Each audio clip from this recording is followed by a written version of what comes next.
Well, it says I'm live, and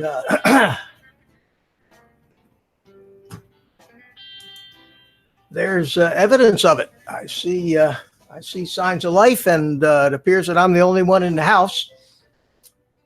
So we'll just wait and see if anybody shows up. There comes somebody else. Who is that? Let your presence be known. I'm waiting for. I'm waiting for some people to join the hangout and sent out some invitations, but so far nobody's chimed in. I don't know, something going on out there in this world that I might have missed tonight.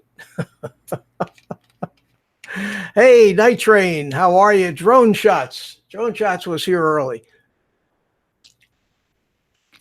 Thanks for showing up, guys. I feel a little lonely here tonight. God, usually there's some people waiting, you know. I do the countdown with that, with when I'm using OBS. Now I am using OBS, but it's just feeding the Hangouts window as a camera. I think I'm losing my voice here. And, I start to stream 10 or 15 minutes early, so everybody has a chance to gather in the chat. And I didn't do that. So waited till 6 o'clock. And for some stupid reason, the thing in the preview on the YouTube page, even though you tell it when you set up the event that it's at 6 o'clock, it keeps throwing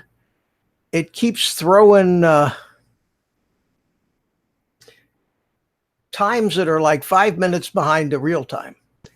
I guess it thinks that you meant to start it when you first put the thing live, and they give you a 5 minutes benefit of the doubt and then increase the time again. But it's very misleading. And I know until I figured out that that it worked that way, I would sit on some other guy's streams that were supposed to start at 7 o'clock at 6:30, and the thing said it was going to start at 6:32, and wonder what the hell was happening. Hey, let's see who's coming in here. We have Phantom Hodges Drone. Hi there, my friend. And Baduga, how are you? Rodney, you in the house here? I don't see. Yeah, Rodney, how are you? You're not going to be able to join tonight. Well, you're welcome. I usually throw a bunch of invites out there, and I know a lot of people can't make it. And tonight, as it stands right now, it looks like nobody's making it. I'm the only one in here. They've all got some links, a bunch of them out there. I won't mention any names, but so we'll just kind of sit and wait and see whose little thumbnail pops up in the Google Hangouts window. I know sometimes these things are slow to get started, and it's just 6 o'clock. It is dinner time, but it's the time that I kind of picked to do this when I figured I wouldn't be stepping on anybody else's toes. Richard and Janet Henderson, how are you? David Smith, Jim Wallace, how are you, Jim? Jim, I think I sent you a link. I don't know if you're going to join us tonight or not, but if you didn't get it, let me know. Maybe somehow I sent these things out and nobody got. Well, Rodney Bell got it, so I guess they did go out. Nanya, how are you, my friend? Good to see you. So now I got 12 people in the house and no panel. Isn't this terrific? Let's see what's going on in the chat here. Everybody's just saying hello. So I guess I'll have to just kind of wing it until somebody shows up to talk to it. And if any of you guys in the chat would like to come on the panel and join in the group, I'd love to have you. The only reason that I haven't invited people is I don't have the email addresses. So if you want to pop your email address in the chat, I'll send you a link and you can join me on the panel tonight, because I really hadn't prepared much of anything to keep you busy except for the panel, and that usually becomes a free for all, and I can hardly get a word in edgewise. So anybody interested? Don't all speak up at once. I feel like an Army drill sergeant here asking for volunteers. I need some help here, guys. Drone shots. You saw my little video today. Yeah, uh, I got this thing, and I had seen a lot of reviews on it. A lot of people really liked it, and seeing as I am learning how to fly FPV, seems like with the wind and the weather we've had down here, the only flying I get to do is is in the house. So I have a little M80 whoop, but it's a brushed motor deal, and I've just been beating it up, and I said, well, it was my birthday on Tuesday, and I said I'm going to buy myself a birthday present. So Amazon had these things for $99 with 1-day delivery. So I ordered it, and I watched, I don't know, 10 or 15 different videos on what they like about it, what they don't like about it, and I figured out what the hell. So I bought it and hooked it up and went into beta flight and set up the switches and did all that. And those of you that fly FPV will know what I'm talking about. And I started flying it, and I think it was Joshua Bardwell. I don't know if you all know who Joshua Bardwell is. If you fly FPV, you have to know Joshua Bardwell. He's a guy up in Tennessee that starts out his videos. You're going to learn something today, he says, and he's terrific. And I've learned a lot from him on a lot of the technical side of this stuff. And he was comparing this with another little mini whoop, and some of the things he pointed out about it were that it was really set up for really rank beginners. It required a lot of stick motion to make the thing move. And he tried to fly one of these little FPV know-it-all, right, Baduga? Yeah. Hey, Chris Hope, how are you? Chris, I want to send you an invitation here, but I don't have your email address. So if you want to put it in the chat, that's fine. If you want to email it to me, send it to oldguyanddrone@gmail.com. All one word, oldguyanddrone@gmail.com. If anybody else wants to join the chat, Mike Roche just said he'll be here in about 15 minutes. So that's good. Mike has kind of become a regular here. Headshot. Is that a monkey? Yes, that's the magic of graphics. Headshot. I think at one point in time, somebody did take a video of a real monkey, but that's what that is. It's a green screen effect. So anyway, let me go ahead and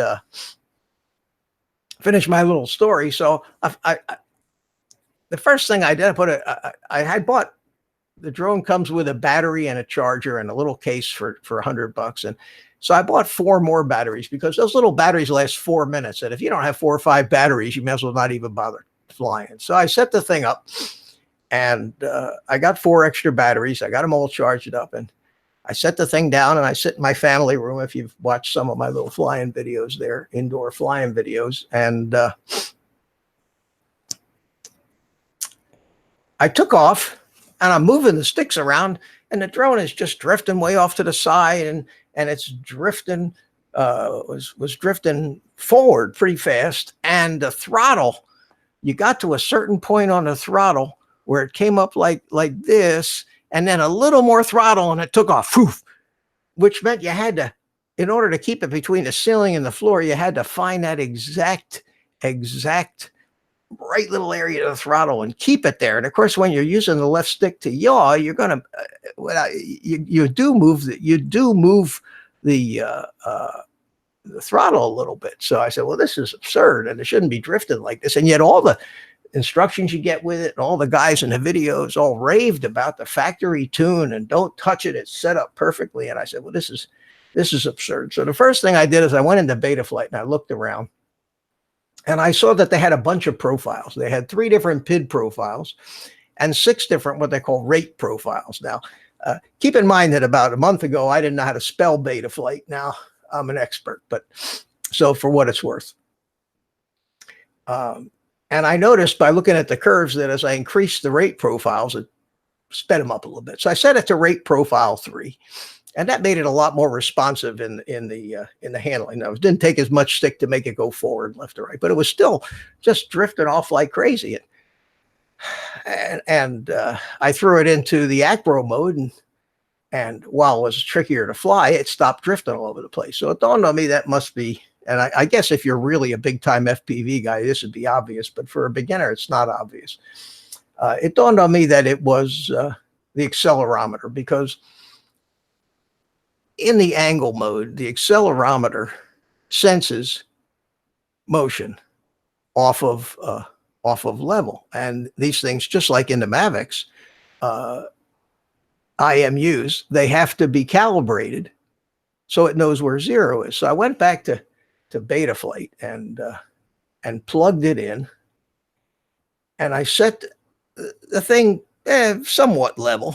And I looked at and on the screen, you get a representation of what the angle is. And the thing was cocked over to the left and back, which meant that it was correcting to try to get to level, but it was doing everything wrong. So I said, if I'm going to calibrate this accelerometer, I'm going to make it real level. And it dawned on me that I need something to support this little tiny drone. And I came up with that glass idea that worked great. So I made a quick little video about it today, because I can't be the only guy out there suffering with this. And I calibrated the accelerometer and took it for a little flight around the house. And the whole goal of this flight, I tacked it onto the end of the video, was to go real slow and control it like you would a camera drone, because that's the hardest kind of flying to do. It's easy to go balls to the wall and whip through the house. That's very easy. But to try to, I hate to use the term cinematic for what comes through the goggles in one of these things, but to try to go slow like that and steady and maintain your altitude is the hardest thing. And fixing that accelerometer made it a 1,000% different. And so I figured that there are a few other things in the tuning on that I want to do, and I've already changed some things when they said don't. But yeah, I think if you're going to fly FPV, I didn't realize it was as important to try and learn what the PIDs are and the rates and all, and how to do the tuning, because that can make the difference between a drone that kind of goes where you push it and one that just goes where it wants, and you're always trying to correct this way and correct that way. Now I just started this, so I've got so much to learn, and I'm sure a lot of experienced FPV guys are laughing at me saying you don't even know what you don't know, and that's probably true. But I'm getting there, and I'm enjoying it. And we have somebody. Hey, Gary. I was on a few seconds ago and couldn't hear you. Okay, how you doing? Good, I'm doing great. We just installed a new rotor here, and hopefully it'll get rid of that hinky thing I've been having with chats. I was on another stream earlier, and one of the participants I couldn't hear, so I don't know if it's my internet speed, but now I know it's not the router. I got this commercial grade router that should be doing the trick, but yeah, I don't know what it is. Well, you're just clear as a bell, and video and audio, much better than the way you used to be. Yeah, so this is terrific. And Mike Roach has the same problem. Yeah. When he gets onto a stream, he can't hear other people, and that doesn't seem like there's any way that could actually be an internet problem. It's got to be. It would almost have to be a Hangouts problem. But what do I know? Yeah, and what the difficulty there is, when I was on here before with Mike Roach, he would speak and I couldn't hear him, so I would talk over him. Like, you can't not interrupt somebody you can't hear, right? So yeah, that's true. Mike is going to be with us, and Chris Hope had to go. So thanks for stopping by, Chris, if you're still around. And Oh, okay, good. You sent me your email. I will include you on the list next week. I send out Gary. I send out all these emails, and I sit here saying to myself, "I'm going to end up sitting here all by myself and run out of what to say." Because when when I do these Google Hangouts things, you count on having a bunch of people. It'd be like, imagine if Roger on Canadian Drone Hub had to sit there and talk for 2 hours. Yeah. That would be difficult for him. Now, Pusa, they seem to have a knack for just getting through a couple of hours, just on and on, responding to what's going on in the chat. Well, yeah, and they have a much larger audience, and he also has his wife there with him, which makes a big difference. When you've got just having you here takes the pressure off completely. Yeah. And that's why I think Ken Heron, you never see him solo. No, he's always got a co-host lined up in advance. And let me say hi to a few people. I see Happy Lux from Luxembourg. How are you, my friend? Mike Kelly, Night Train still here, back from the sky. How are you? How you doing? If some of you guys would like to put your first names in the chat, I would like that, because I have some of them here, and I like to know the first names. If you don't want your first name out there, that's fine too. But I make notes. I have a little file here of people's first names.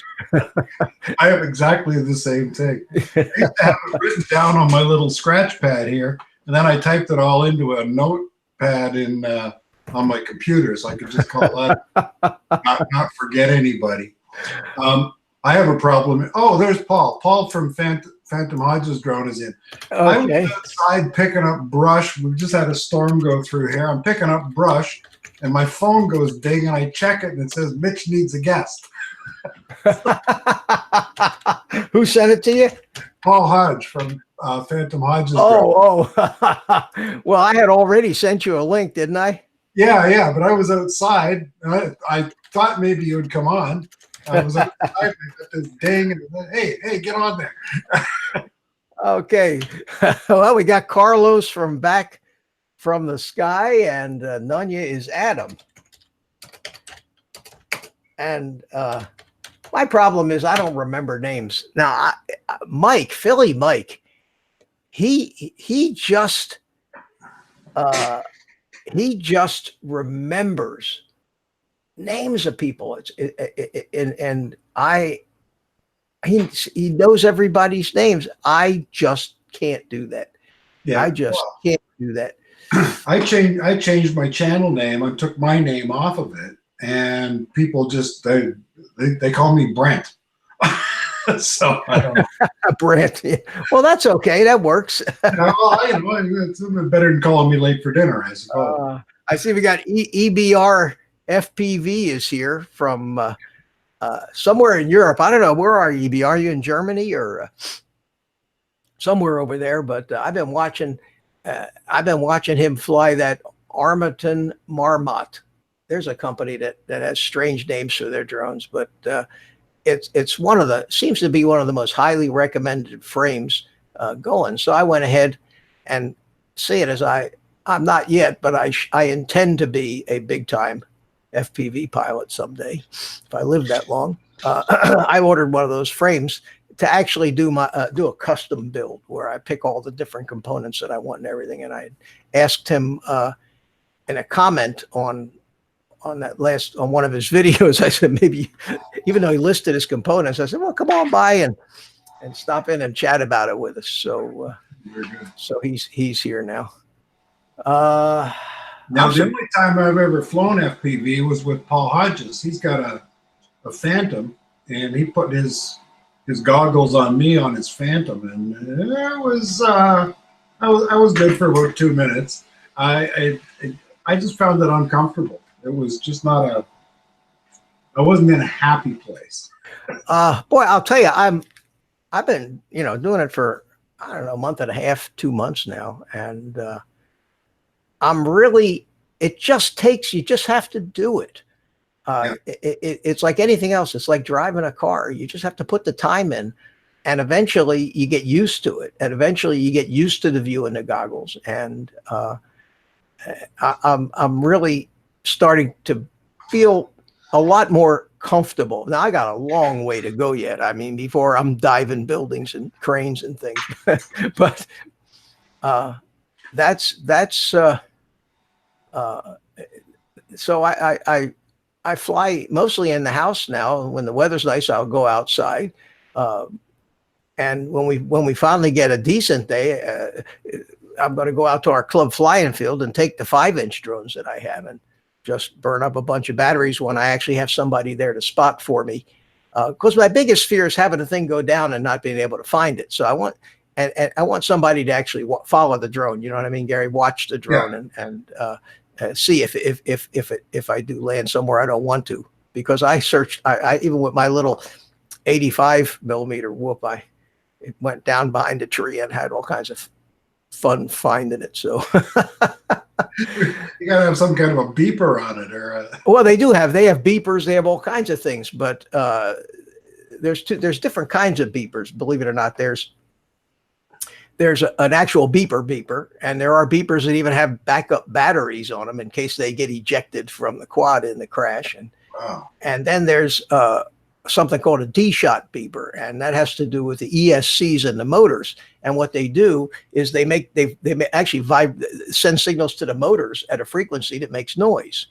And when you plug these drones in and you hear that boop boop boop, that's what that is. And you can set an auxiliary channel on a transmitter to turn that beeper on, but they're not. So I was out flying and I was trying to use this beeper, but I was right next to a noisy highway and there was no way in the world I was going to hear that little thing beeping in the bushes. For your beeper. Yeah. So that was that. I had a flight recently, and my video looked like slow motion FPV. I went through a pavilion at a park, and it was actually a crash video. I crashed my Mavic Air. Uh-oh. And it's funny because it was a flight that was just fraught with distractions. You know, I was over a creek and there was branches hanging down and the sensors would pick up the branches and move the drone on its own. And I was trying to get in a position where I could see the drone and see it on screen and get all this stuff. And water was cold and air was warm, and I had pressure differentials, and the thing almost went in the water. Oh, wow. Finally, I got it out in the open, and I nailed the wire. You know, let me catch up on the chat here for a second, but I want to talk to you about that FPV and with the Mavic goggles.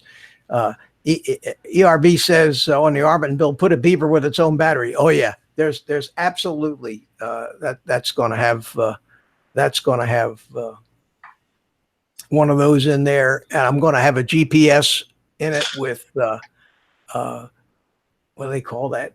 Where you can it's a kind of return to home, but you only use it in emergencies, and it doesn't land. It basically just turns the drone around and flies it back in your direction, and then at a certain point it starts descending. But you better take it over, or it's going to descend right into the ground. So I want to put one of them in there. And the nice thing about these little GPS modules are about $10-12. And these flight controllers handle all these different things that make it so much better. So I'm going to have a GPS module in it too. And I think I might put an HD camera combo in rather than strapping a GoPro to the top like a lot of guys do. The footage may not be as good, but I have one of those in this little Beta FPV that I have. It has the Turtle Cadex V2 in it, and the videos from that are good enough for all intents and purposes. If I want to shoot cinematic stuff, I'll put the Mavic up. But who was it? Mike Kelly said he was down in Flagler Beach. Mike, did they have the love bugs when you were there? I don't know if any of you guys ever heard of love bugs, but down here in Florida, and I think further in the South too, twice a year, these little bugs that are about a ½ inch long, very lightweight, and they call them love bugs because from the minute they hatch, they have sex. They latch. They fly. There's always two of them. They're joined, and that's how they live. They live their whole life having sex, and we used to call them Fly United. You know, they and they love. Hi there. Hi. Your internet's not faster, right? Yes. My wife is just commenting on the internet being Oh, faster. Oh, okay. I thought maybe I had another guest in my chat here. Ah, I'm looking for a thumbnail. You know, I said I didn't invite any women. Who the hell was that? Mickey, meet Mitch. Hi, Mitch. Hi, how are you? Yeah, how are you? Thanks for letting Gary come out and play. It's a lot better though. isn't it?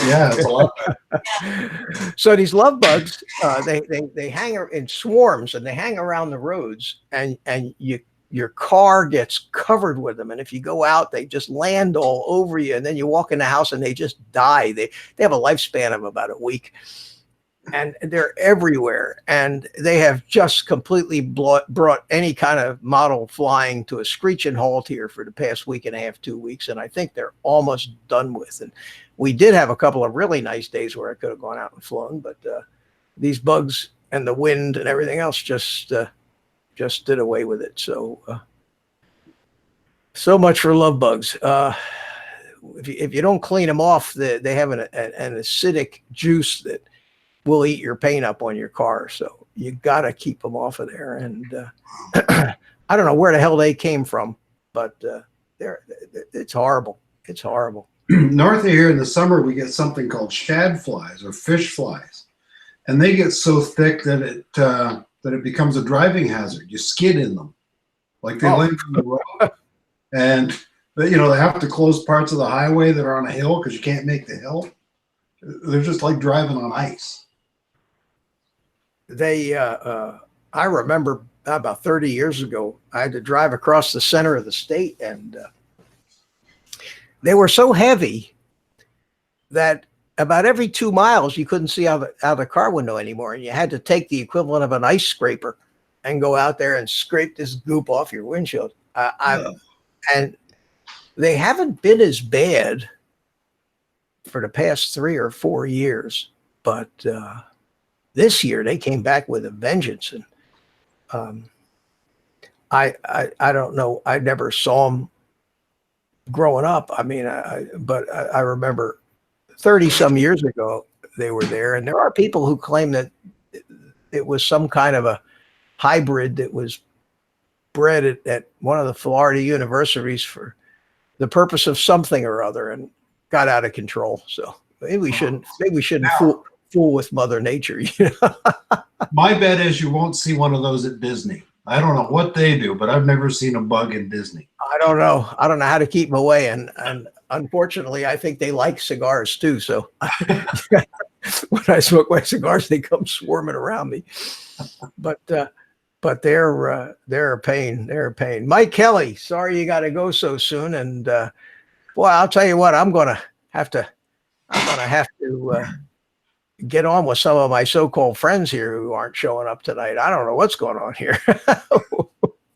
Well, I saw the list that you sent out. There was about 7 or 8 or 10. Yeah, I sent you just about every email address that I had, and people that have been on with me before.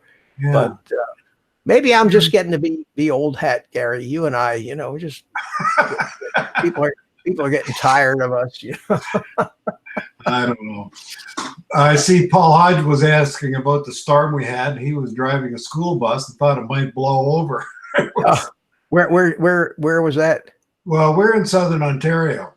Paul Hodge and I have flown together a couple of times, and we have an advanced flight exam coming up a week from Saturday, and we're taking the exam together. And that's like a driving test where they actually make you fly your drone. Yeah, we don't have to do that here. It's expensive too, isn't it? We're paying $200. I'm paying $200. Paul's paying $190. He got a $10 credit for referring me. So is this, do you have your regular license now, and you just have to, and yeah, you get your advanced license, and That's true. Okay. They have some. I thought we had strange rules here in this country, but you guys, like if I wanted to come up there and fly with you, I have to. Can't do it. I can't do it. Isn't that absurd? But I can drive a car. Yeah. And I can fly an airplane up there Yeah. and land at your airports, no Yeah. problem. Yeah. So what makes a drone such a terrible, horrible, dangerous thing that you need to get, an act of Congress to be able to fly it? Well, you can apply for a special flight operations certificate, which, you would say, okay, I'm coming up on May the 18th, and I'll be flying at these coordinates for half an hour at this time, and I'd like permission to fly. I will be doing these things, right? You have to give them a reason for your mission. And then within 6 weeks, they'll get back to you and tell you if it's okay or not. Wow. Yeah, we had that problem here, which they're supposedly solving with the LANC system, the LAANC system, where it's all automated. You go into air map and you tell it on your cell phone that, and if you're around an airport that's already operating, it's divided up into sectors. Have you ever seen that, Gary? Yeah. And each sector has a ceiling that you can't exceed. And you tell them how far away from your location and what shape you can draw. You draw it or say circular or square, what your maximum altitude is going to be, and say, give me a clearance. And within a couple seconds, you get a text. Yeah. That says, basically you're good for the next 2 hours, 3 hours. And because before it would take 6 months to get clearance to fly anywhere near an airport. No, this is to fly anywhere in Canada. That's what I mean. Yeah, I thought we were bad, but that's ridiculous. Now, I think there's probably a workaround. You could be a crew member with a certified pilot, with a certified Canadian pilot. You could be a crew member, but the pilot in command would have to be a certified pilot. So, okay, so we can do the same thing here. As long as there is a licensed pilot on site, anybody can fly. yeah. Well, you have to be over 14 years of age. Period. No Within kids. what? You have to be 14 years of age. No kids. Oh, okay. Well, I don't have to worry about that. I think we should have just taken a day off here today, Gary. Yeah. I usually have 20, 25 people in the chat here, and I don't know what's going on today. And What's going on now? Well, let me just check. I mean, We've only got 7 on. yeah, we got nobody here, and nobody wants to be in the panel except present company accepted or excluded. Yeah. And I just hit the like button, so you got 12 likes. oh, well, that's good. Thank you. No, but this is hardly worth doing, and I'm surprised. I just hit the like button because you have a great guest. Well, of course, I'm going to get it. This keeps up, I'll get a complex. People don't want to see me. I think I'm going to be on Val's deal next Tuesday. Yeah. Yeah, Val wants to interview me. I don't know how well that's going to go, but that'll be interesting. Yeah, I always wonder why she never called me. She calls every. Have you ever been on Val's Life? No. Well, I don't feel so bad then. So Mike Roche said he was going to come on in about 15 minutes. That was about a half hour ago. Mike, you still around? Still out there? I haven't seen him in the chat. I haven't seen him in the chat either. Maybe I thought this was a great time to do this, and maybe it isn't as great as I thought, because although this is like the fourth one of these, and the other three went great. We had a good old time. But let me check something else here. Anybody else got live streams going that are much more popular than me? I'm just updating YouTube to see who else is on.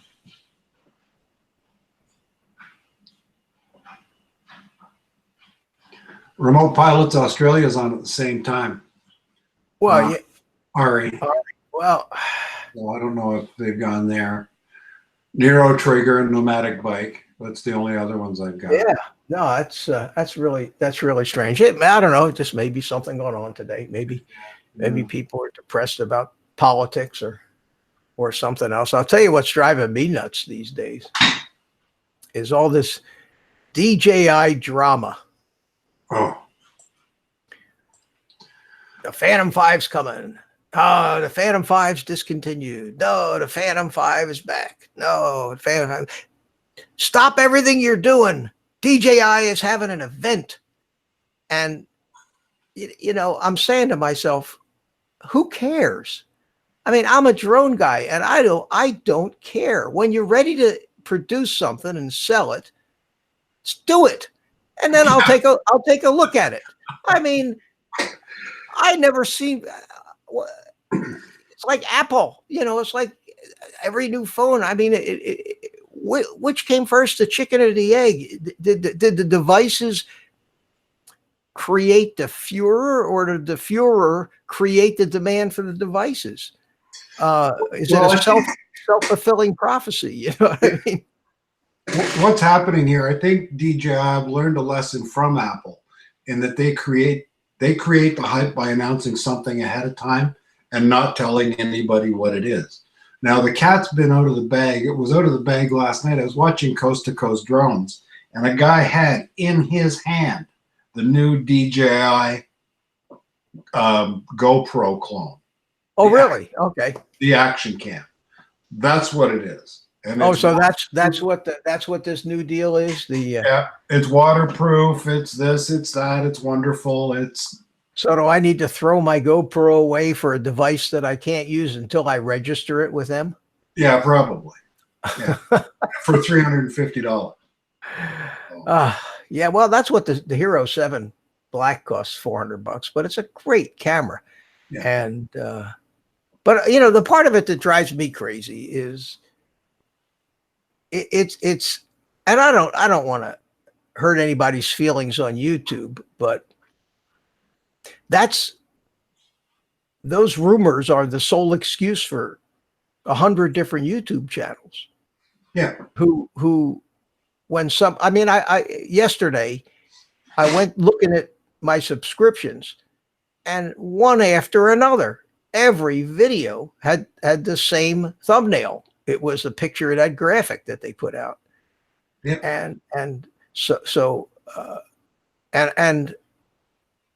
And then it's the rumors of this and the rumors of that. And we know this guy who knows a guy whose sister-in-law works with another guy who has a son who had lunch with the head of this department at DJI and found out X. Yeah.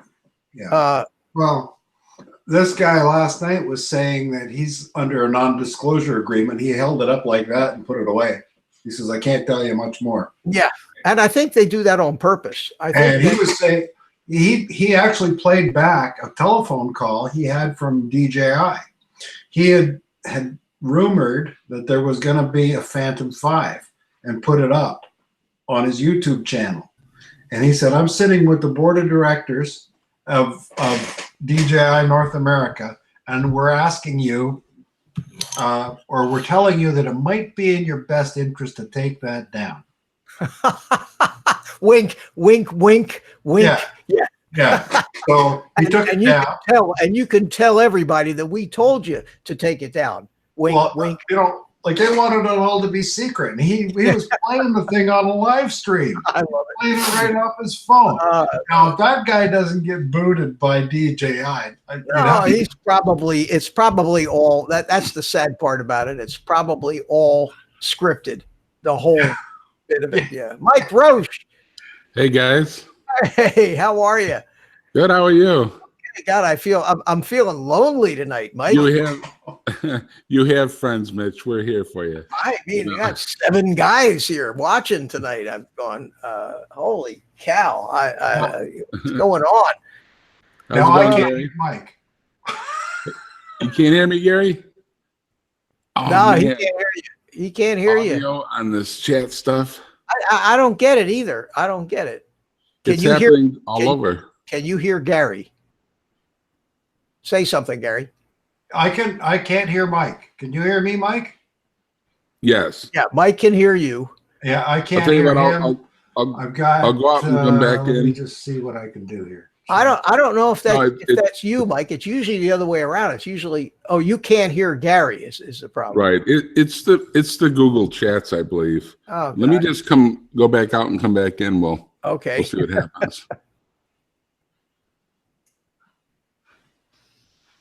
Let me hang up first. Okay, we got Paul, I agree. I think that it's free advertising. I think the more rumors and the more hype they create, the more excitement that they think that they're generating for all this stuff. And I guess it works. I guess it works, but you get a little tired of it after a while. I got a lot of DJI products. Gary, you got a lot of Mike, you got a lot of DJI products, and you can't just buy every new thing No. that they come out with. And Right. just like has happened to cell phones, the technology is starting to level out. They've made most of the quantum leaps that they're going to make, and now they tweak this and tweak that. But what are they going to do to a Mavic 2 Pro? Put a 60 frame a second camera on it? I'm happy with what I got. It does the job. That's for Certainly. sure. And I'm not going to give it away. Can you hear me now, Gary? No, Gary can't still hear you. So, No. like, I'm a good translator, Mike. Remember, I'll translate for you. Oh, I've been there before. Well, I know that going out and popping You know what back I'm going in to do, Mitch? I'm sometimes gonna works. I opt don't know if out Gary because wants to dinner's do that, almost but I hate ready. to Hang miss on a his- second, Mike. Gary can't hear you, so he's talking too, but he's about ready to leave. So Oh, okay. And I'll be able to watch you on the YouTube screen. all right. Well, listen, Gary, thanks for stopping by. And if you happen to go out in the street, grab somebody and throw them on here, will you? Take care, Gary. Will do. Bye-bye. All right, buddy. See you next time. Great. Talk to you later. Oh, man, that seems to happen to Gary and I all the time. Yeah. And you don't live in Canada, so we can't blame Canada. We can't blame Canada for this. Right. Yeah, everybody, drone shots. Everybody on the live stream hears everybody. It's only those of us, some people that are connected and actually not watching the live stream, but watching the Google Hangouts window that connects us all. Hello, Phantom Hodges drone. And, just saying hi to chat people. No, go right ahead. Go right And, ahead. You talk, I'll drink some water. And sorry for the delay, Mitch. I bought a new iPad yesterday, and you know how long it can take for everything to transfer over. And I was doing that and signing into these different apps and all this stuff. And I paid the Apple tax big time yesterday, big time. And Oh, wow. Which one did you get? I got the 12.3 iPad 3rd edition with a terabyte. Oh, is that the iPad Pro? Yeah. Oh, yeah. you went for the big ones. I got the Cadillac, and my old iPad Pro 1st edition was full, because I've got iTunes on there, lots of music, and also now that I've been trying to upgrade the shooting in 2.7 as opposed to just 1080, which it sounds so. We talk about this stuff like, oh, just 1080. What is that? But I'm up in it where I can level horizons and things like that without losing any footage quality. But the thing filled up on me, so. And I like the future proof. I definitely, like you were just saying, it's good to skip a generation or two on this technology because it's ridiculous. Well, I do with my phones now. God, I still have a couple of the original Google Pixels, the 1st generation ones, and they're just as powerful, and the cameras are just as good as anything they're coming out with these days. They may have a little hotter processor now, but those things are absolutely useful. And even though I have a newer cell phone, I use those two older cell phones for all my Osmo, and I use them to play music on, to pump into my live stream. I use them for just utility stuff, and sometimes I'll even use the camera to shoot some video for my YouTube stuff, because it does record 4K and it does a beautiful job. Those Google Pixel cameras are among the best, and even the ones in the 2 and 3 year old phones. So, right, they're all terrific, and this every year stuff. And I think you guys were talking earlier about the new DJI event next week. Yeah. Whatever that's going to be, and I hope to God I do not want whatever they have. I'm sick of giving them money. Well, Gary was saying that he saw something yesterday that said they've got a GoPro-like action camera, waterproof and all that. Well, that's fine with me. Yeah, and I don't know how many people that have GoPros are going to throw their GoPros away for something DJI came up with. But I'm tired of the drama. Just tell me when it's for sale. And another thing, let me tell you, since we're ragging on DJI, and I don't want to hurt any fanboys' feelings here, but they've gotten a lot of my money in the past. I think I have a right to talk. It's my birthday Tuesday, right? Oh yeah. So it was my birthday last Tuesday. Oh, so, happy birthday! Thank you. So I get an email from DJI because I had this. What do they call that program where you get coupons and things? They have a rewards points. Yeah, whatever it is. There's a program. You buy it. Not Care Refresh, but something else. And it was $30. And it's and in the hype to buy this, when I registered my Mavic 2 Zoom, in the hype to buy they told me to get this, and it was $29, and I would get a 50% coupon good on one Care Refresh deal. I would get 20% off coupons on accessories and parts. So I joined at $30. So I said, this is great. So I go in to sign up for the Care Refresh on the Mavic 2, and this coupon is not good on this particular drone, said, because this was the drone that you bought when you gave us the $30, and this is exempt, but the next time it's good. So, okay, let me go get a couple of Mavic 2 batteries. We're sorry, this coupon does not apply to any Mavic 2 stuff yet. Got to wait till the Mavic 2. And the Mavic 2 was 6 months old before they finally allowed you to use those coupons to get 20% off of stuff. So they send me a birthday. They send me a thing, says, because I'm a member and paid $30 for this, it's your birthday, happy birthday. Here's a 12% coupon. So I went in and I said, okay, let's see what the 12% coupon's good for. Nothing. It was good for everything I didn't want. It was good for it wasn't. Oh, the only thing that I would consider buying from DJI right now might be another Osmo Pocket, because I took mine back a day after I got it, because I got one of the first ones, and there were too many problems with it back then. And I understand they fixed a lot of those things, but the coupon wasn't good for for that. So I got pissed off at DJI. I said, stop sending me shit. I don't even want to know what you're doing. When you come up with something that you got on the store shelves and you're willing to sell me, tell me about it. But don't make me wonder what it's going to be for a year in advance and have 5,000 YouTube guys taking guesses at it. Right. I said, my life, I have other things in my life besides worrying about what DJI. And then I started thinking about the obsession that we have, and with what's DJI doing next. Like, for somehow it's actually important in our lives, and is going to affect the things in our lives that are really important, our family, our finances,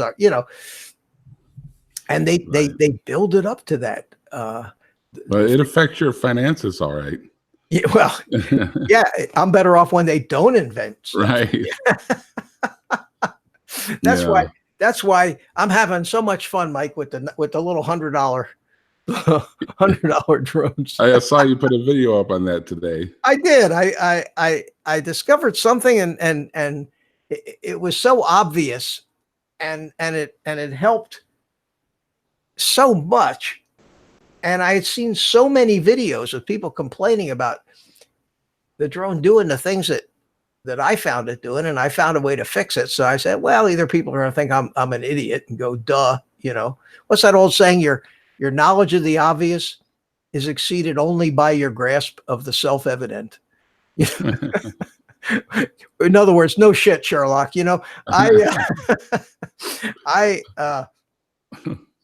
But I put it up there because it turned the drone from something that was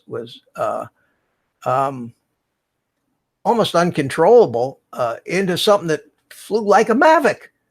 I put that thing down, I'll take it off, and it just sits right where you put it. It doesn't this way, that way, that way. You want to go forward real slow, you go forward slow. You want to, or you want to go whipping down the hallway, you can do that too. And it all had to do with it would be like flying a Mavic with the IMUs all out of calibration and the compass out of calibration. And the drone is fighting what the IMU is telling it thinks its level is. See? Mm-hmm. And you don't fly the FPVs, but in these drones they have, which is what an IMU is. It's an accelerometer, inertial measurement unit. It's an accelerometer, and it knows when the drone is tipped at a different angle. And if it's not calibrated and the accelerometer thinks that this is level, then the drone is always going to fight to be like this. And if it's like this, It's going sideways. And my drone was all over the place. And the instructions that come with this thing say, don't screw with the factory settings, and no mention of calibrating this thing. So I tried it, and it turned it into a whole different deal. And then I changed some other settings they told me not to change, and it flew 1,000% better. Then I found a bunch of videos about something they call Project Mockingbird. And I'm sure that EBR and some of the drone guys the FPV guys have heard of this. And they have come up with, for this particular drone, with a whole bunch of tuning settings for it that actually make it into a somewhat competitive little drone racer. Whereas it wouldn't do any of that with the factory. It's designed for real beginners right out of the box. And you have to move the sticks all over the place to get the drone to move. Which is, you want your sticks somewhat tight, at any rate. So I'm having fun. Baduga says, turn the accelerometer off. Yeah, I do that outside, Baduga, but inside the house, I have more fun flying in the house with in the angle mode without having to keep running and picking it up and turning it over. That's another thing that little drone doesn't do very well, is something called turtle mode, Mike. I don't know if you ever heard of that. Yeah, I think turtle so. Mode, where it'll flip over. But this thing, they don't work too well. And they claim that if you replace the 3-blade props with 4-blade props, then the turtle mode, the turtle mode works. EBR says that machine is a way better investment than a DJI. It probably holds its value, and I'll tell you, the damn things are almost indestructible. It's really unbelievable. Yeah, well, it's great. You said it's been windy outside. Yeah, for you guys down there, and so I saw the video of you flying around the house there, sitting in the easy chair. Yeah, with your goggles on, and it's something on a windy day to do. Keep flying, keep your hands fresh. Oh, and all that. That's how I'm learning. It's actually tough to fly in the house because well, there's two things. First of all, let me say hi to Jerry Calvary. Hi, Jerry. I saw you come in, and I'm reading all your chats, but I haven't had a break in a conversation here. And is that drone obsessed Jerry? Yep. I saw him. And I see. He said that Project Mockingbird is good, and EBR also said that, or somebody else said Project Mockingbird is worthwhile, and I might try that. For me, it's fun experimenting and learning the cause and effect of some of these different settings in the PIDs. JT, the Colorado farmer. How are you, my friend? Good to see you. I've seen you all over the place, but I don't think I've ever seen you in here. And let me give you a moderator. Give you some blue jeans. Yeah, And I see Gary, welcome. Gary's in the chat too, I believe. Gary's back. Yeah. Yeah. But you don't have to talk to him now. I can't. I never can. Though. I was talking to Jerry. He had commented on my little video that I just put up about the Tiny Hawk. It really is a neat little drone. And one of the best things, the reasons I got it, was it has brushless motors, which don't wear out. They don't wear out. They're much better than the brushed motors and my little M80 has the brushed motors, and they say that after about 5 hours of total flight time, those things usually shot. So Really? it costs $50-$60, and this one cost $100. This has also got the F4 flight controller board, and it has something called smart audio, and the FPV guys know what that is. And it's really quite a sophisticated, you tune it with Betaflight. It's really quite a sophisticated little gadget for $100. And and they're fun. They're fun. I still, feel dorky in those big ass box goggles, but they work. They work pretty good. And I don't meet you, Mike. Keep hearing. I saw something in the chat here I wanted to comment on, and it went by. Oh, Jerry says my Tiny Hook took a direct hit on the camera, jacked up the lens, got to replace it. Yeah, that's the only area where that thing is vulnerable, is right here in the camera. If you look, the camera does stick out. And if you happen to be going forward real fast and bang right into the top of a door frame or something, I've read that there are times when the camera actually just gets knocked off its mount, but I can see where you could really ding up the lens. Yeah. But how much is that? How much does that cost? The whole drone? Yeah. $99. Yeah. And it was on Amazon, and Amazon Prime was $99 and next day free 1 day freight. So I got it I bought myself a birthday present. So I ordered it the day before my birthday, and it came on my birthday. It was something. Whereas if you buy these things from Banggood or GearBest in China, it's like a lottery. Wonder when it's going to get here. I've had things arrive in 4 or 5 days, and I had one thing took 5 weeks to get here. So and you get no tracking on a lot of those things unless you pay for some stupid, ridiculously priced freight. So if I can buy these things here from Amazon, sells most of what these other guys do, because these other guys are merchants on the Amazon site. Right. And we have a big supplier right here in Orlando, about an hour from me, called Race Day Quads. And Race Day Quads is when they ship me something, I usually get it the next morning, but they also have the option I can drive over to Orlando if I want to pick it up. So if I buy something expensive from them, which I haven't yet, I would probably drive over and pick it up. About an hour drive. Baduka says the Emax has a beginner kit. They do. They have a beginner kit, and I think it's about $169. So for the drone is $100. So for $69, you get a pair of goggles that actually, they're not the best, but they work, box goggles. You get a halfway decent little radio controller and the drone and some batteries. So I think that that's probably not a bad deal, but I already have the Taranis radio, and I bought those Viper goggles, the box goggles, which I'm getting more and more used to and more impressed with those things. I think they work. I think they work great. Pepito is here. Good morning. Good morning, Pepito. Where's your buddy Mike? I haven't seen Billy Mike in a couple of weeks here now. Hey, Pepito. He's off doing his own thing. And Daniel's drone deploy. how you doing? Thanks for coming by. What is DJI releasing next week?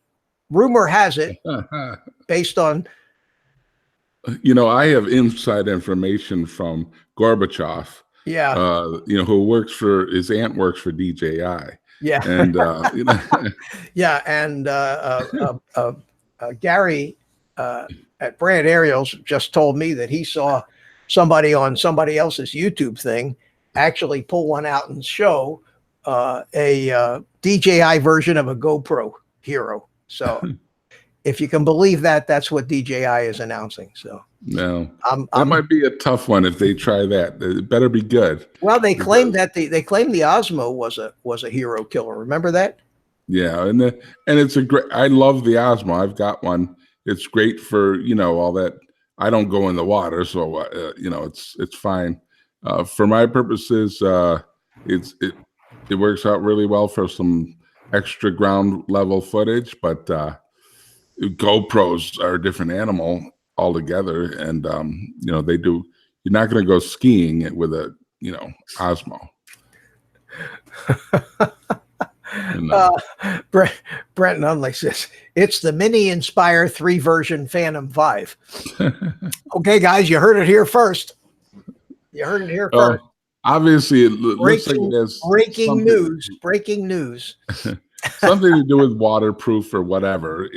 From that photo that they sent out. They send those little hints of things, and people try to brighten up the photo. Well, it's pretty obvious there's water involved. But a lot of YouTubers, I guess they like to kill time. You have to have something to talk about, so they talk about they're going to do this, they're going to do that. Nobody knows. A couple of people do who have them, who like droning on Rick Smith Ash there. I'm pretty sure he has whatever it is and has already got videos in the can ready to go. Yeah, they do that. We found that out when the Mavic came out. They had these, all of a sudden, all these guys come out of the woodwork and say, "I've had this thing for a month and I haven't been able to talk about it." But yeah, and he's in so many words said that, and but he can't say what it is, of course. It surprises me, Mike, as huge as we are, you and I, on YouTube, they never give us shit. Man.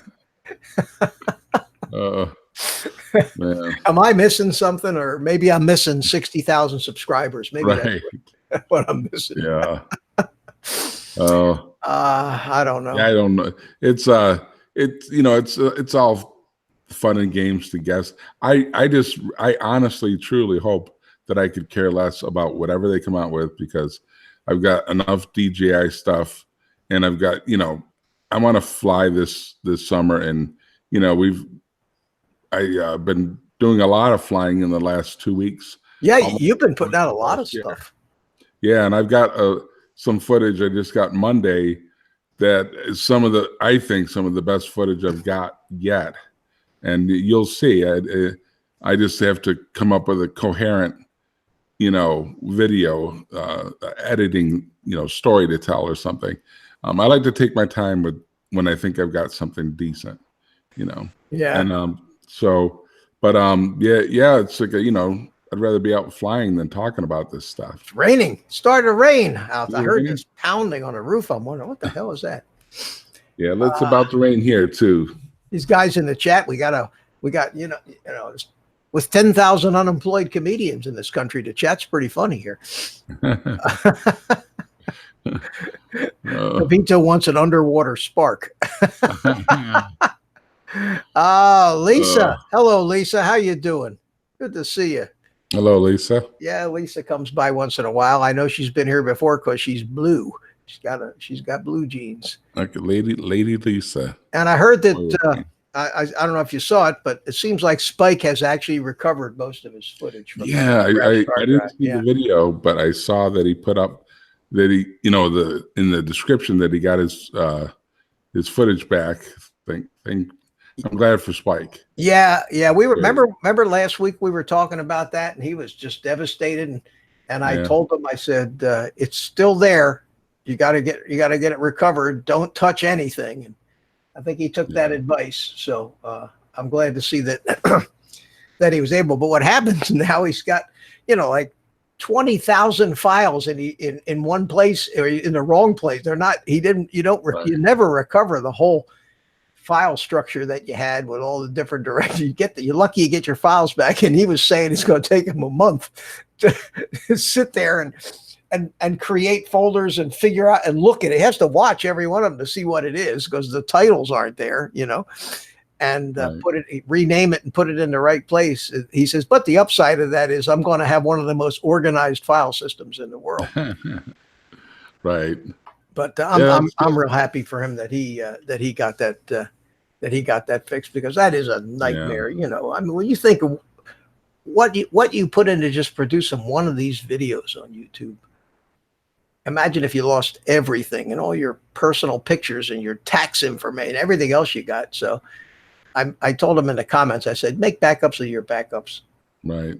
And And he was backing it up, right, when he did it. he was trying to do something. He did something. I'm still not clear, Mike, what he was trying to do, but Yeah. but he deleted a partition when he shouldn't have, and that's not a good thing to do. Yeah. Ah, Well, when in doubt, don't hit the button. And, well, there's a couple of times that you sit there wondering, does this mean what it says, or does it mean Right. something else when you go to push the button? Now, here I'm looking at the chat here, seeing what I'm missing. Yeah, we're raining. I didn't know we were supposed to get rain here today. Rain, and maybe to wash some of the stupid love bugs out of the sky. yeah, So I heard I you thought- talking about those earlier. That's crazy. Oh, they're terrible. I saw you on Val. Yeah, Mike? that was fun. It was, Yeah. nice. And she does a different thing than the rest of us do. She's not really a drone person, but she hangs around with drone people. And, it was kind of nice for her to ask me to come on there. And, you were the first one to ask me to come on a live stream. And I'm thinking, what do I have to say? And, but, now I've been doing it a little while and got a little confidence. And so, and, if you have a story to tell, which, she asks good questions too. Yeah, she seems to. In fact, she asked, because of you, she asked me to come on Tuesday. Oh, So cool. I don't know whether to smack you in the head or kiss you on the lips. I'll let you know after Tuesday. Well, I'll take the former. Okay. At any rate, I think she sent me an email today. I sent her my phone number, but she hasn't called me yet. Yeah. And because of what you said, and I wanted to thank you for the kind things you said about me. Yeah. I really appreciated that. I don't know when I'm not there if they talk about me, but Yeah. I don't really Well- consider myself any kind of a YouTube star. That's for sure. Yeah. Oh, God, me neither. I mean, I just try to make decent videos. And if I get invited on one of these chats, I'm glad to join in. Although I couldn't carry a show myself at all. Oh, There's no way. you'd be amazed, Mike. You'd be amazed. If you're by yourself, it's tough. But if you got even just having one person to talk to, and keeping an eye on the chats, and I look at Crowley and some of these guys that do 3 hours, 4 hours every day by themselves. That's a lot of work. I guess they just sit there, and when there's something to be said, they say it. Otherwise, they just sit and don't say anything. But Right. I feel the need to be on. If I'm on, I feel the need to entertain. So I thought that I posted that little video today. Let me see if I can find out find it. Where is it? Oh no, I didn't save a copy of it there, but I can find it. I was going to show you that little slow flight with that little. Yeah, because I didn't get a chance to watch the whole thing. Yeah, yet. and it's just a couple. Busy It's just all a day. couple minutes of it, and let me go ahead here. That's how I'm like Ken Hearn. I'm just always prepared, man. Everything is somewhere buried in a file folder somewhere, and I have to go digging through it. But this is I'm going to go ahead and switch over to this, and I don't think you're going to get any audio. I don't know if you do. Just let me know if you hear the audio from this, okay? Okay. Because I'm seeing as I'm on Hangouts. I don't know if the desktop audio is actually going to come through on the stream. No But audio. Yeah, no audio.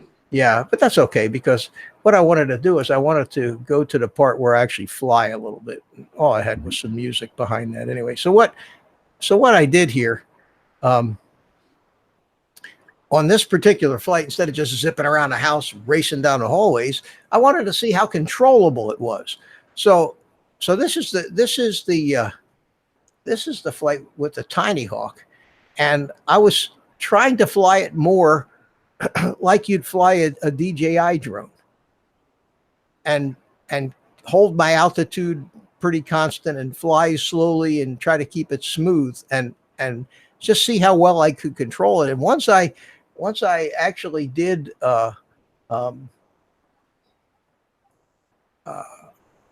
recalibrate that accelerometer, stability, I think, was incredible. When you let go of the sticks, the drone just sat there, which Wow. most of these little things don't do. They're just all over the place. So I said, well, we'll go on a guided tour of my office here. Look at some of my, Yeah, like the helicopter. I say, look at Was that some of, yeah, that was a jet? helicopter. And this is a jet. This is a Yeah. model called a Kangaroo. The wings aren't on it, but this is the fuselage, and there's the jet engine. I said, well, we'll Right. just go for a little guided tour Wow. and make a little cinematic movie with this Tiny Hawk. And it was amazing. And this is such good practice, Mike. And you can't hurt anything. You can't break anything. That little drone weighs, an ounce, man. You can't hurt anything. You can't even, Oh, yeah. you can't Right. even scratch up your TV screen with it. It's just nothing, Yeah. And then I said, well, let's just wander over here and check out the pilot, There's the pilot. They're gonna find you in that chair one day, Mitch. Yeah. No, actually that's my morning chair. That's where I sit, Yeah. have my coffee, watch the news. The room that's straight ahead there is that's my living room where the big home theater deal is. That's where you find me most of the time. Oh yeah. But this is my family room here, and it was amazing just how stable and how controllable this little thing was. Yeah, those little things, because they react quickly and Yeah, and butter smooth. it was easy to fly it smooth, and altitude hold is, you still have to control the altitude, and I I had to modify the settings in Betaflight on the throttle on this thing. The throttle it got to the point where you pushed it up, the drone took off, and then you moved it another 1/8 inch, and the drone flew straight up into the ceiling. And I mean, it was just real Right. touchy at that one point. So I put a big exponential curve in there, and boy, that just solved the problem. It just works great. Now, this is my utility room where my washer and dryer are, and this is like my drone workshop. So there you can see I got my FPVs hanging up on the wall. Oh there. yeah, well, of course. I've got mine in the garage hanging up too. Yeah, and that's where I keep them. And I live in a this is a manufactured home, so Yeah. and that's where it ran out of battery right there, Mike. It gives you telemetry and all kinds of stuff. And, Oh, it's incredible, the technology. Oh yeah, you got telemetry. It tells you your RSSI, the strength of the signal that your radio receives, and this little drone has pretty much the same electronics capability as any of the 5-inch racers. It's got it's got a video transmitter with just one power setting. You can't increase the power setting on it, but it's very capable, very, very capable. Yeah. You plug it into Betaflight, and you can program all that stuff. It has the thing they call smart audio, which allows you to actually adjust the video transmitter settings with the control sticks on your transmitter. So you can actually, right from your transmitter, you can change the channels of the video feed, the video transmitter. And if it had adjustable power settings, you could actually change the power settings from your transmitter too. And those are things that are really found on the bigger the bigger drones. So it boggles my mind how they cram all that stuff into something that weighs an ounce or two. Yeah. And it's fun. Yeah, that's great. And it's fun. And it's fun. And you can't kill yourself. Let me look at the chat here. Oh, is that Spike? Where? Down below, first thing. Spike. Hello, Spike. Hey, Spiky. Yeah, I know you recover your file. We were just talking about you, and you debuted your big faux pas on our stream last week, and I was just mentioning that I was real happy to hear that you were able to recover so much, and that I didn't envy you the job of, now that you found all that stuff, figuring out what it is and where it belongs, and resorting it and making a whole new file system. But that's a far cry better than not having it at all. So you'll never do that again. And Trev, Manic Magic, I can never say that right. How are you, my friend? Good to see you. And the invitation is open. I'd love to have some of you guys, anybody that wants to join in the panel here, let me know. We'll get you a link so you could join in, because I know that Mike Roche is probably getting tired of carrying me. Mike, see, I told you.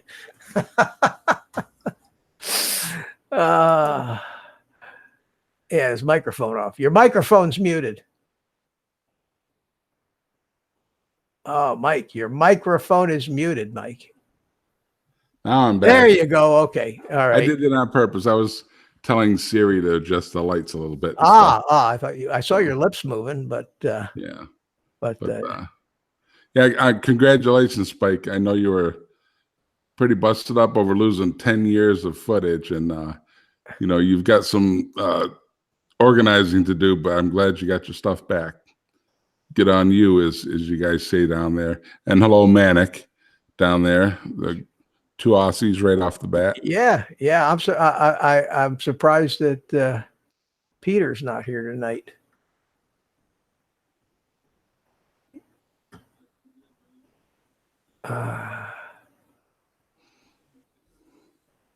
Yeah, Phantom Podgestrone. I know who's coming at 8:00. That's why I start at 6. Paul. But somehow what happened was we had such a party going that we just kept on going and ended up at 9:00. And I really didn't plan on. Believe me, 2 hours of this is plenty. But that one time, I don't know if you remember it, Spike. You remember it? We had. I started one of these. It was one of my first ones. I started one of these things, and Mike Roche, were you involved in that too? If I wasn't involved, I watched it. I forget. 5 hours. 5 hours. Yeah. With Spike and Philly Mike and me and a few others, and it was crazy. It was fun, but I felt like somebody rode me hard and put me away wet after that. It is just. It's just a lot of work. It is. Yeah. I picked out a couple of things here to try to maybe show you guys a little bit, but because I'm on Google Hangouts, and I really didn't spend a whole lot of time trying to configure the sound from the computer. I suppose I could do it by sharing a window in Hangouts. Let me see if I can do it. Yeah, this. I can't play the sound on this either, because I can't play the sound because I put some background music in it, and the background music was probably copyrighted. This was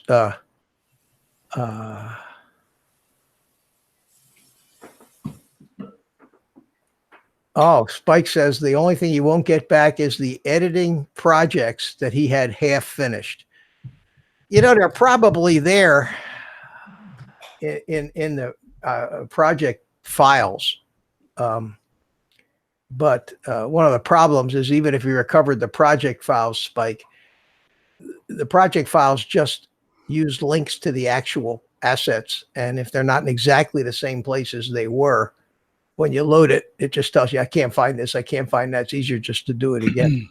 Anyway, this thing I want to show you, Mike, is that yellow helicopter that was in my office. Oh, yeah. I'll show you a flight of that because I actually had a couple people ask me if it flew. So we will transition to this and I will start it. And this was filmed up at this was filmed in 2010. So this is almost 10 years ago. Right. And it was Good sized chopper. yeah, it's a pretty big model and pretty heavy. And it flies with two 5,000 milliamp 6-cell LiPos. So a total of 10,000 milliamp battery in it, like almost like the battery you put in batteries in a Matrice or an Inspire, you know, getting up to that that battery. But we used to go up there. My best friend in the world, we used to go up here and spend a week at Joe Knoll flying big model airplanes and water and seaplanes and helicopters and like that. And then he died in 2013, and that was pretty much the end of me spending a lot of time in RC, because I did that because of my good friend. We used to go flying every day, but this it's an electric helicopter, and I don't do or never did a lot of really fancy stuff with it. A lot of these wild, crazy maneuvers, because it's a scale helicopter. So you wanted to try to fly it and make it look like it's a real helicopter in the sky. Yeah. But there's no autopilots on any of these things. So there's no gyro. There's a gyro that keeps the tail in the back, and that's about it. But you had to fly them. Wow. Yeah. Wow. You got some tight loops going on there. Oh, yeah, they're very maneuverable. You know, if you didn't know, looking up at it, you think it was a real helicopter. Well, that's if you don't look too close. In fact, what's interesting is somewhere, and I have to dig it out, and I haven't found it, but it's buried in an old backup hard drive somewhere. This particular helicopter, when the first GoPro came out, one of my buddies at the Flying Club is one of the head photographers for a local TV station here. And any kind of new cameras or anything else that came out, he was always right on top of that stuff. And he brought that camera out to the flying field here. And here's another big scale helicopter. This isn't mine, but this is a gorgeous thing. And he brought that GoPro out and glued a GoPro mount into the floor of the passenger seat and stuck a GoPro in this thing. Yeah. And we shot a video, and he shot it with his broadcast, one of his professional broadcast cameras. Now this stuff here, this helicopter stuff they call 3D flying. Can you see it? I don't know if you can see the helicopter. I think so. Yeah. Whipping around I hate that. It just drives me nuts. And some of the FPV stuff is too crazy like that too. Yeah. I like this. In fact, when I finally develop a style of FPV flying, it's probably going to be big and smooth and cinematic, you know, and graceful, as opposed to. Let me ask you about the props on this thing. Does it make sounds like a natural chopper? Oh yeah. Yeah. Yes, it does. It's in fact, because it's electric and because the gearing whines, it almost sounds like a turbine helicopter. Mm-hmm. And some of these things are really big. That one's big, yeah. Yeah, this one was very big, and this is more of a scale job than the one that I was flying there. But that's got to be about a 1/8 or so. Yeah, I don't know about infractions. I know that it's about maybe a 12th. I don't know, but 7, 8 foot blade span from, full ways across the blades. yeah, Probably coming in at 25, 30 pounds. It's a big helicopter. Very Right. smooth, very quiet. But this was the helicopter stuff. And just to give you a quick look through. I'd love to see Oh, that here. footage from inside the cockpit. Now here, this one here, coming up, it's me. So I got to show you. It's me flying a little tiny one. See it? Look how tiny this is. Oh yeah, And because it's tiny, it goes much faster.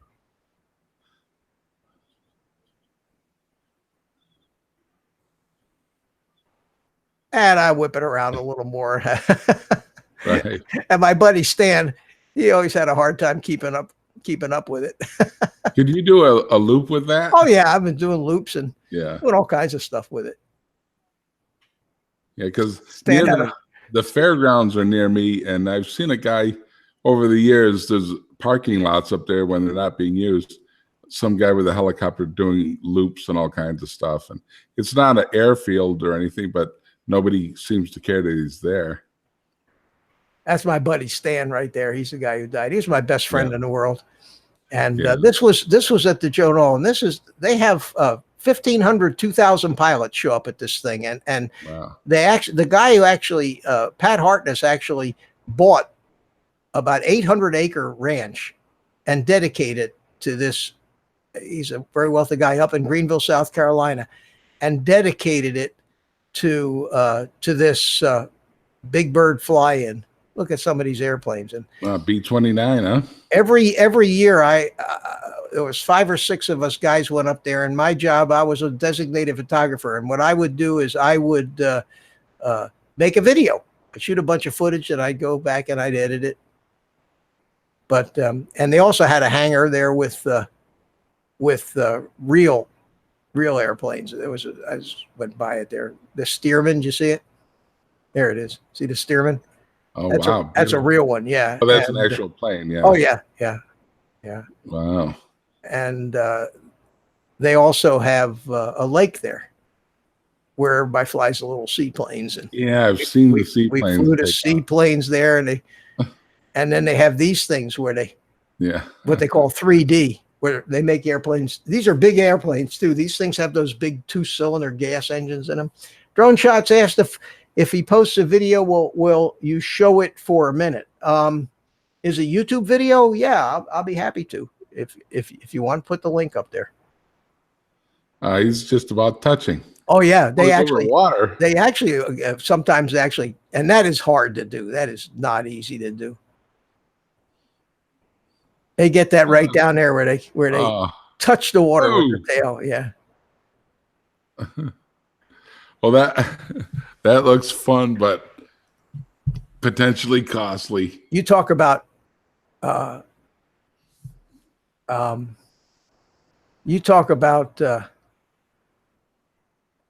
learning how to fly. When you got an airplane doing that, spinning around like that, and every time it turns around, this way's backwards, that way's backwards, you have to really become one with the airplane. Then they had these turbines that hovered too. Right. I've seen the real things do it. Well, the models did it first, and I think and now they got the real ones doing it. But the turbine jets hovering, and it's quite a show. These different videos are. I watch them a lot because all my friends, a couple of them are gone now, Yeah. and good memories. And then they always have a big picnic. There I am. This was 10 years ago. Do I look much different now than I did back Not then? at all. Just keeping drinking that Budweiser, Mitch. And I think that was that a beer? I don't drink beer. I usually would drink looks drink like a Bud, but drink a hard to Coke tell. up there. Yeah, but it was really a party. We had a good old time. Anyway, that I share a few of my memories with you. That's cool. Drone Shot says, Heli, 7 years old. Yeah. Do you have a link to it? Mitch, did your best mate Stan ever call you my little buddy. And if he did, then he wants to say he loves you right back from the other side. Spike, if there was ever a guy who I considered like a twin brother, like a brother, it was this guy, Stan. And Stan was, he was about 4 years older than me, but a young guy at heart. And he was a dentist, and a very successful dentist.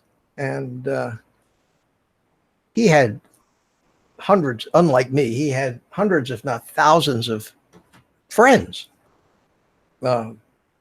When he died, he didn't want a funeral, so they had a celebration of life, and they took over a country club in Winter Park in Orlando, and thousands of people came to it. It's unbelievable. I'd never seen anything like it. And he rebuilt. He was a handyman. He not only was he a tremendous RC modeler, and he and I shared two old farts trying to learn something new. We both shared flying the RC. We learned RC helicopters together. We both got them. Neither one of us had ever flown them, and it was kind of a little contest. And we both came up about the same level. And we would go out. He'd close, even though he was older than me. I was already retired, and he was still working. He had a dental practice, and he loved it. And he worked until 2:00 in the afternoon, and just about every day. After he closed his dental office, he'd have his van, and he'd meet me at the flying field. and half the time we flew, and half the time we just talked about everything. I loved the guy. I mean, Right. And he, when he died, it was like losing a twin brother to me. And I still, I'm not completely over it. I miss him tremendously. And I'm glad that I made these videos. And at some time, I may actually share one or two of these whole videos. Each one of them is almost an hour long. I did it for 3 years running, because the antics of a bunch of us old farts going on a road trip.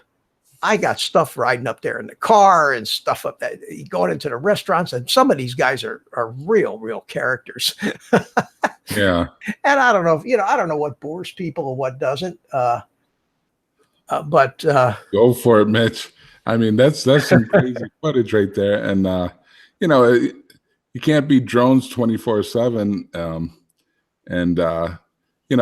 That's interesting stuff.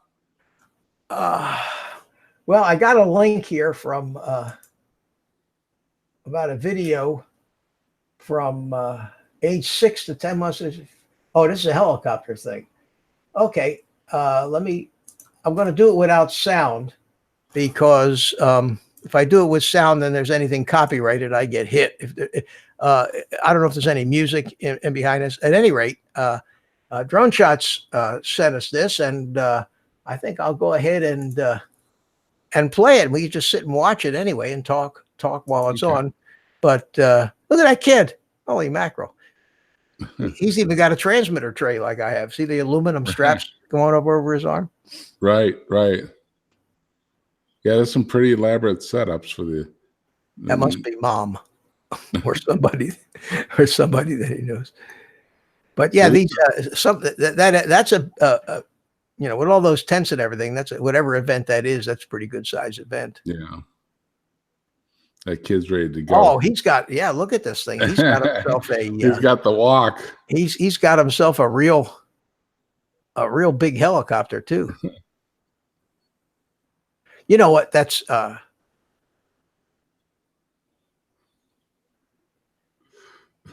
man, I want to hear it. Well, I don't even know if the audio will come through. Let me put you on hold. No, I'm just not getting it into the Google Hangouts. But if you want to hold a second, what I can do is I can do it this way. So hang on, bear with me a second, and I will go ahead and lock the screen to me, and I will share the screen to this, and then I will play it.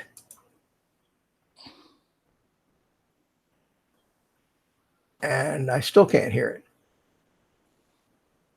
I still can't hear it.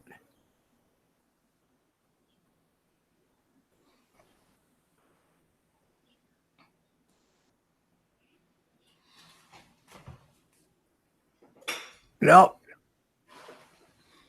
Look at that kid fly, doing backwards 4-point rolls. Oh, wow. Holy man. That's How do incredible. you know where you are in space? I flew a little bit of stuff like that, and you have to have an image in your mind of what the helicopter's doing, and you can't Right. think about it. You just have to do it enough where it all becomes second nature to you. Hmm. But this kid is 6 years old. He's probably, a world champion by now. God, look at that. Wow.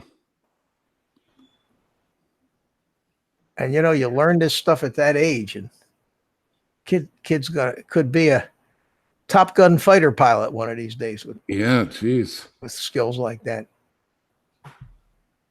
Hmm. And well, that's no more amazing than when you watch a guy like Mr. Steele fly the FPVs around in these concrete parking garages and office buildings. Some of the places they scream through, scary. Yeah. That's called a TikTok, that maneuver right there. Wow. To tell you the truth, from my point of view and my preference anyway, is to actually watch them fly like actual helicopters. I'm with you. Yeah. And maybe that's, oh, now I got an echo here. Maybe that's from being an old guy. Right. Right. Yeah. But I've always been that way. I've always been into the more graceful, smooth stuff. And you'll probably never see me screaming around a parking garage at 80 miles an hour with an FPV. You'll probably see me doing big loops and maybe some point rolls and split S's and graceful stuff, because that's what I enjoy. That's what I enjoy. It takes a different kind of skill to be smooth. And let's face it, at our age, Mike, our reflexes, even though we like to think they're still there, they're not as razor sharp as these young kids that are doing this stuff these days. Yeah. Kid's a good pilot. I'll say. Wow. Either that or he's out of control. I mean, No, it looks like you're out of control. Right. But you better not be, because, Yeah, because they can be really dangerous with those props. are you kidding? The people, some people have lost their lives getting hit by those things. And Right. all that's possible in these helicopters because they actually have negative. They can the main rotor blades can go negative, so you can fly. Okay. You actually fly upside down. Right. Man. That's. So you can fly, but I'm sure that kid has the talent to fly as smooth as silk if he wants to. Oh yeah, no doubt, Yeah. no doubt. I mean, at 6 years old, it's incredible. Wow. I had my kid flying RC my son Mike was flying RC airplanes when he was 8 years old, but nothing at that level. Yeah. Right. It's coming in. Wow. Wow, that was something. That was something. Pretty neat, huh, Mike? Yeah. I'm dizzy just watching. But yeah, that's something. Wow. Wow. Well, And I got too many screens here, Mike. I'm just going, I'm all over the place. really. That's one thing about my live streams. My neck gets a workout. You see me going like this all the time. I'm surrounded by it. I'm sure most people have seen this, but this is the deal here. See? So you've got a good sized chat window there. Yeah. relatively Yeah, big. what I do, how I set up my main screen. Now, this screen over here, I either keep track of my email or keep track of the actual stream itself. What I actually have my notebook set up on the table over there where I have the live stream going, and that way there's no chance that the audio gets remixed back into it because it's a separate computer. But what I have here down in this corner, this window right where I got the mouse. Can you see the mouse moving around? Yes, right up in the middle of the. Yeah, that's the OBS window. Okay. So that shows me what I'm sending to Hangouts. This is the Hangouts window right up here in the middle. Up here, I have my little cheat sheet with everybody's first name. Over here, I have a bunch of videos and things if I happen to maybe want to kill some time and show something like I just did. And then I have the chat in a big tall window in the middle, so I can see way back in it without having to scroll. What size monitor is that? This is a 43-inch TV, 4K TV, 300 and something bucks. Wow. Hitachi, and it works great. It works. It's tremendous for editing. Are you kidding? When I use Premiere Pro on this thing, it takes up the whole screen. It's fabulous. I don't even wear reading glasses. I just wear my regular glasses, and I can sit back away from it, and it's unbelievable. So anybody that says a 4K TV doesn't make a good computer monitor, there's just a couple things you have to do. You have to set it up in the what they call game mode. The game mode cuts out an awful lot of processing that a TV receiver will do. The digital Right, it'll take processing. the tuner out of it. And all It that. takes all that out of it. So you put it in the game in game mode, and I'm running it at 60 frames a second from a pretty nice graphics card that is in this gaming computer here, and it's plenty of power. And it works great. And Bill, when Bill the drone reviewer was setting up his new studio, we were talking, and I told him what I had done, so he did the same thing. He's tickled to death with it too, because you try to buy now. If I was doing professional photography where I had to be concerned that the monitor was calibrated and everything so that I could be just dead on accurate in my grading and all that other stuff, I would have to have one of these $1,000 to $1,500 high-end monitors for photography. But you'd be amazed. I was amazed how close I could actually get the color on this big TV, because let's face it, these big TVs have gorgeous pictures these days. Yeah. And it is 4K. And in fact, it's so high resolution that you have to bump up the, in Windows, you have a setting that allows you to increase the size of what's on there, 125%, 150%. I have to bump this up because if I just put it at a native resolution, the type is so small, I have to lean right up close to read it. Yeah. So that's how high the resolution of the monitor is. So I'd recommend that for anybody. It's funny. Yesterday, when I was at the Apple store getting the iPad, I'm thinking about getting a new computer, a desktop by the time fall comes, so that when it's indoor time, I've got a big screen desktop myself. Because I've always had laptops. I've never had a desktop computer. And, it's the first day that I've ever seen a 4K screen. I've never been to the store to look at them in years. And so I saw a 5K screen yesterday on, the Apple computers, the all-in-one iMac there. Yeah. And, of course, it's gorgeous.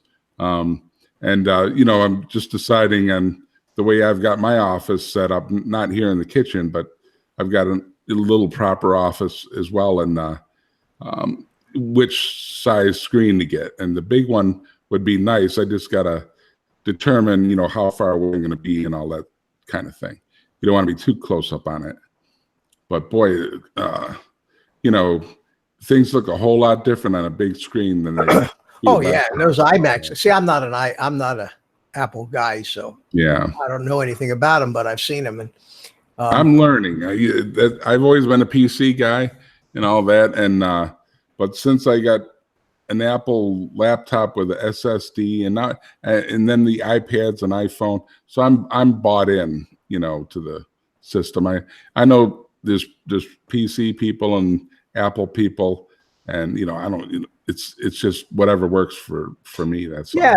yeah. I've always, when I had my computer company, we were all PC guys, Microsoft. Mhm. So I've just settled into that. And anymore, there's nothing. You know, I don't think either one of them has any advantage as far as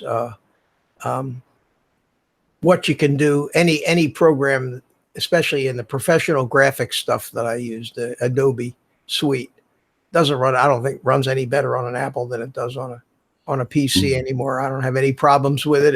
It's terrific. I get the job done.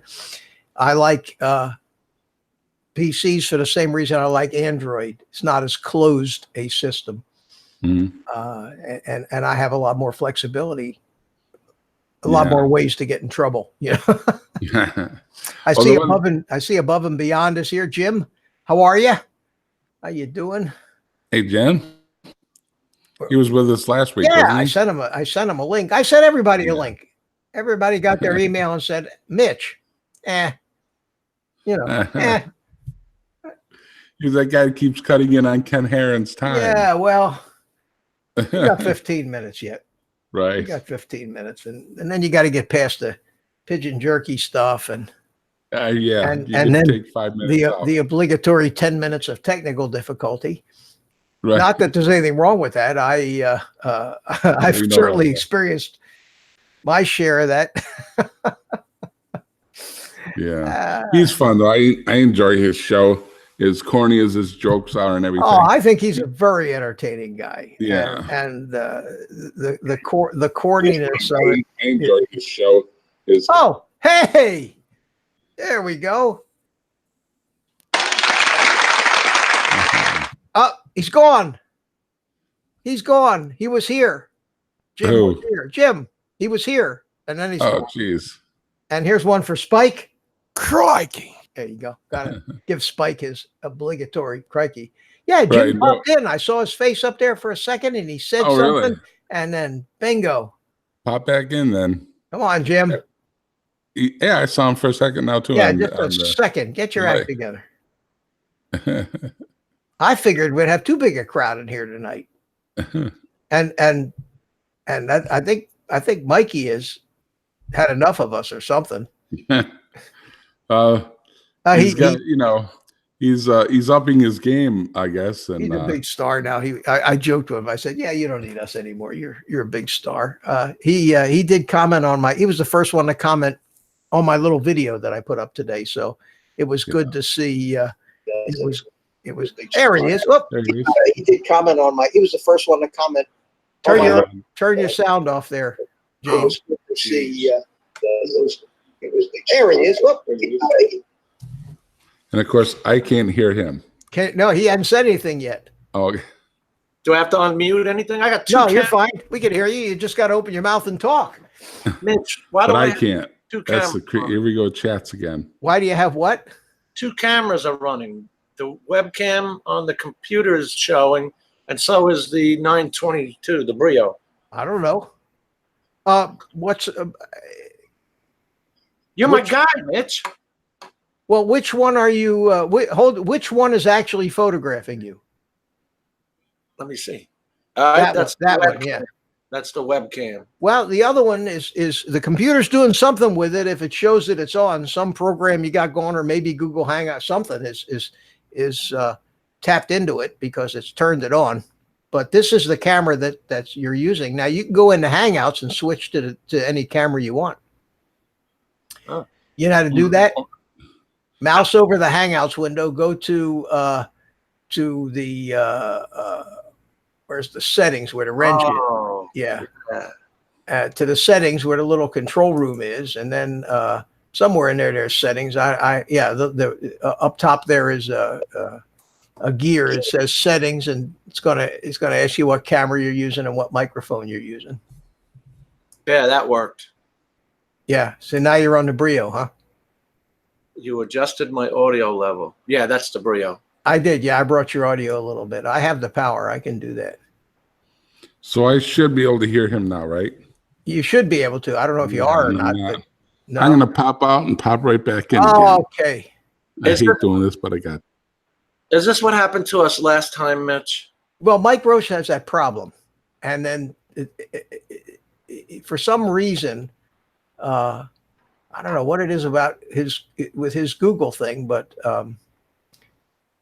he can hear some people in the panel, and other people in the panel he can't hear. And his setup, I don't know what he's using for a camera. He comes in so clear. He's got one of these, probably one of these, like we all do. I got this one because I saw Val's, how good hers was coming through. And these are only running at 720, right? Yeah, the streams are usually at 720. Spike says he's got to go. Love to all in the chat. I'm off to make a cuppa and then edit my latest video. Hooroo, Spike. Crikey. Thanks for stopping by, and one of these days you'll get back in the panel here with us. We miss you. Hear that? If you're still here. Here's Mike. Okay, Mike, are you back? Can you hear me? Mike Roche. He can't even hear me now. Jim, say something to him. I'm here. Mike, can you hear me? Now Mike can't hear anybody. Oh, no. What happened there? I don't know. He's going to try it again. He must be that Apple computer he's on. He's on an iPad, I think. I thought those were the best. I don't know. I don't know. I'll argue that point with you. Oh, boy, he's going to be mad at me for ruining his show. I think we're all getting tired. I hope I can hear one of you guys now. Now I can hear you. Can you hear me? Oh, man, I'd hear nothing.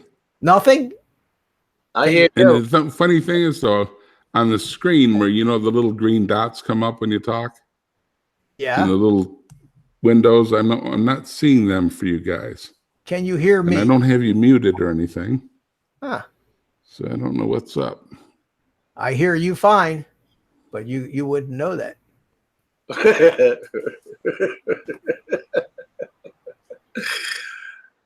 Oh, my God. This really shouldn't be that complicated.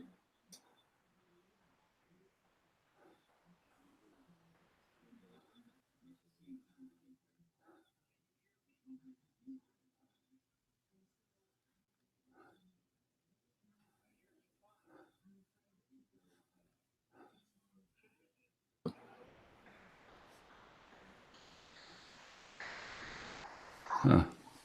I hear you, It's a Mike. bad audio night, I guess, guys. Mike, I hear you. Do you hear me? I'm looking at settings. Yeah. Yeah, I got all my settings right. It's just weird when someone pops in. It's crazy. I'm going to give it one more shot because we're running out of time.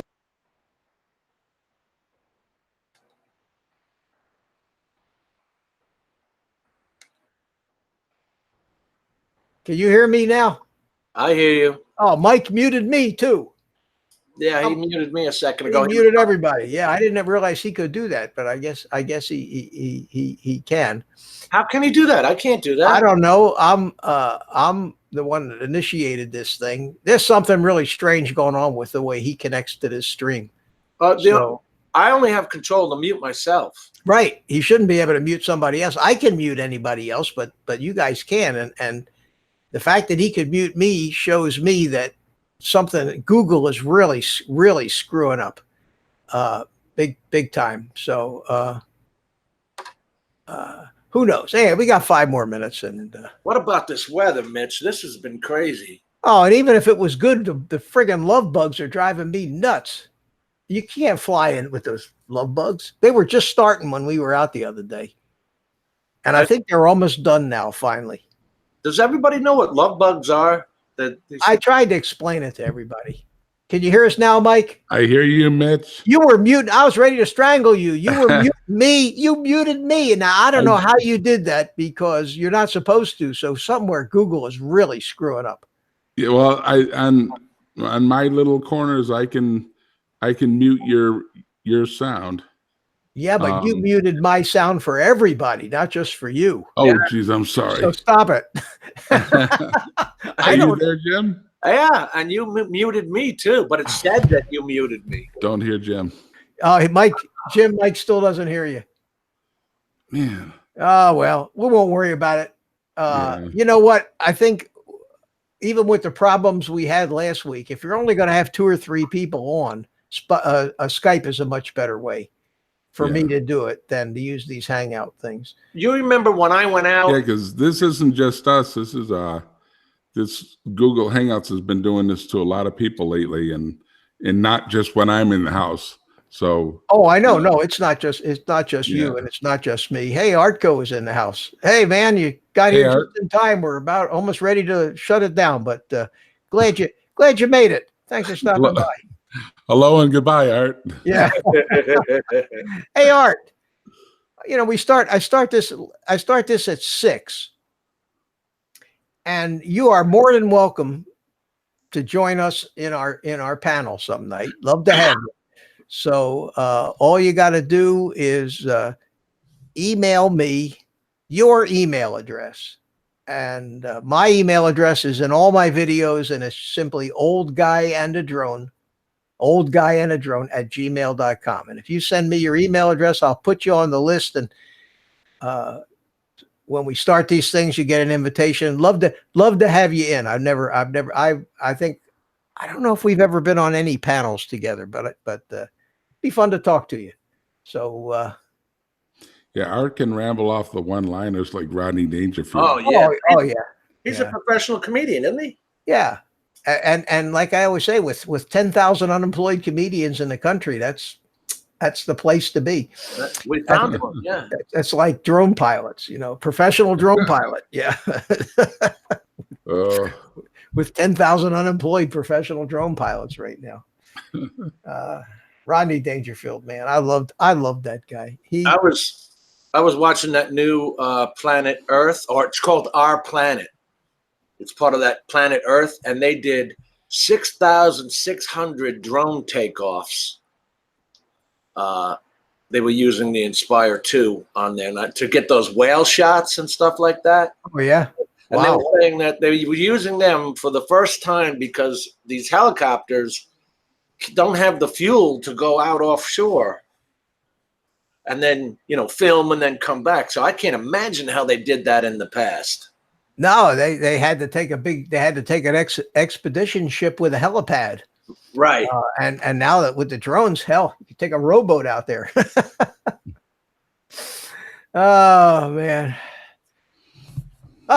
Anyway, Mike, can you can hear me, but you can't hear Jim? I know. Oh, okay. I think